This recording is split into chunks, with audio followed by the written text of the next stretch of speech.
வணக்கம் மக்களே. மெக்சிகோல செம குளிர், அதே போல தூத்துக்குடியிலையும் இன்னைக்கு அதிகமான குளிர்.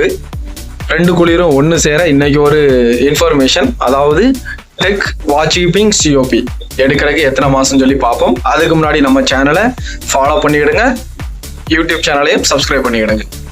அதாவது டெக் சிடிசி நம்ம கைக்கு வந்ததுக்கு அப்புறம் எப்போ கப்பல் ஏறுறமோ அதுல இருந்து 12 மாசம் சி சர்வீஸ் வேணும் வாட்ச் கீப்பிங். அதே போல எஃப்ஜி வெசல் சிஓபிக்கு வாட்ச் கீப்பிங் எடுத்ததுக்கு அப்புறம் 18 மாசம் சி எக்ஸ்பீரியன்ஸ் வேணும்.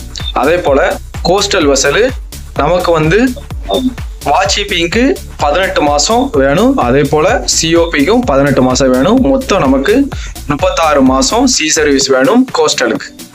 ஓகேவா?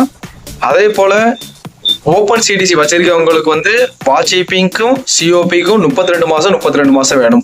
மறக்காம நம்ம சேனலை ஃபாலோ பண்ணிடுங்க. அடுத்த இன்ஃபர்மேஷன்